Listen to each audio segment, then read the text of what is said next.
When a South Korean father desperately tries to hunt down his prostitute daughter in a city that is plagued by a sudden outbreak of flesh-eating zombies, we learn that this man will stop at nothing to prove that he is a loving, caring father.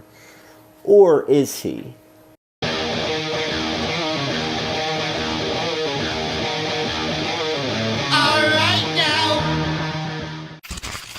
Okay, first of all, I'd like to say happy 4th of July to everybody out there, and what better way to celebrate America's birthday than to show you guys my review of a foreign movie. My first thoughts on Seoul Station: fucking awesome. If you like zombie movies, then you'll love Seoul Station. This is actually the prequel to the movie Train to Busan, and what's interesting about this movie is that Seoul Station is in animation and Train to Busan is live action. And that's pretty ballsy and badass. Like, imagine if The Hangover was an animated movie and parts 2 and 3 was live action. So yeah, Seoul Station is pretty much a cartoon zombie horror movie. Now before I get too far into this review, I'm just warning you guys that Seoul Station is in subtitles, and so is Train to Busan.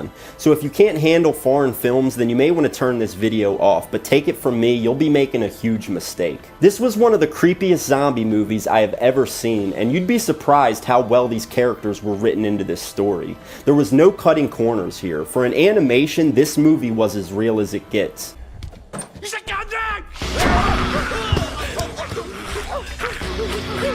It's not just zombies running around killing folks, there's actually a story and important character interaction. This movie takes place in a South Korean city where a zombie outbreak starts off at a train station called Seoul Station, which I believe is an actual place in South Korea. I think what really works for me is that it's an animated film, and I'm just not used to seeing zombie movies that are, well, fucking cartoons.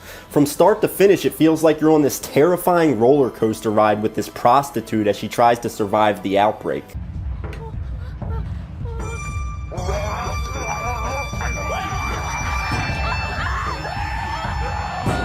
There's even a little side plot where the girl's father and boyfriend evade zombies while trying to locate her. And to make matters worse, she keeps dropping her cell phone or simply just doesn't answer every time they try to reach her. There's a scene where her and a few survivors barricade themselves in a holding cell at the police station. Hell, one of the police officers even ventures to join them, but he ends up getting killed. I swear, this scene gave me some wicked-ass nightmares. These zombies are so vicious and relentless. Their growling and gurgling is so effective. It was interesting how the girl's boyfriend was like a major pussy when it came down to it. The girl's father kept having to like drag him along and like slap the shit out of him to make him snap out of it every time he got scared. You can really sympathize with these characters. It really makes you think about like what you would do if you were in their shoes. Pretty much this entire movie takes place from like 1 a.m. until the early morning hours. Really, this movie's about a father trying to locate his daughter in a city that's overrun by zombies. Shit, the zombies are just part of it, and I'm not gonna tell you what happens, but there's a fucking twist. Let's just say that the girl's father turns out to not be her father, and by early morning hours after the government has eradicated all the zombies, his fate isn't good. Right when the government thinks that they've solved the problem, there still remains one little issue. I really look forward to watching the sequel, Train to Busan. Like I said before, if you guys like zombie movies, I think you'll really enjoy Seoul Station. I give this movie a 4.5 out of 5 rating. I really don't have anything negative to say about this movie other than that it's in subtitles. And I know a lot of you guys don't like movies in subtitles, but just give this movie a chance. Remember Apocalypto, directed by Mel Gibson? Well, that movie was in subtitles, and that turned out to be a masterpiece loved by fans all over. So just give Seoul Station a chance. I think you guys will really enjoy it. So yeah, Seoul Station, dope as fuck. There's a scene where a group of survivors pretty much are starting to lose hope, and this one guy like stands up and starts bitching and moaning, blaming the communists for influencing the masses' way of thinking. And the entire time, this guy has a red t-shirt on that says, "Be the Reds." Now, Republicans don't like communism, and their color has always been red.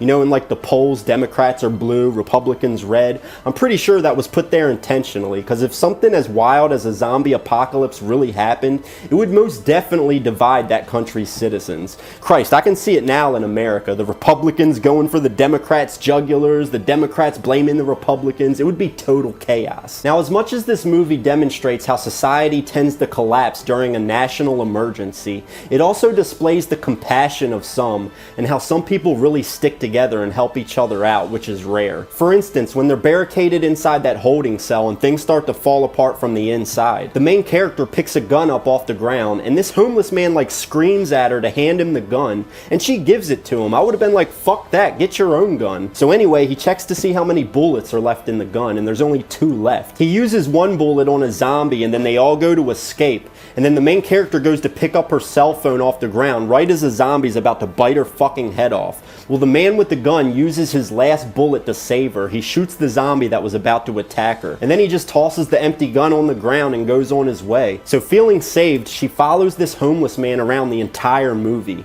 And they kind of develop an odd relationship. They barely speak to one another, but they kind of like help each other out along the way. I guess she feels comforted to know that there's this man she can follow around who can help her throughout these dangerous situations. But what's in it for him?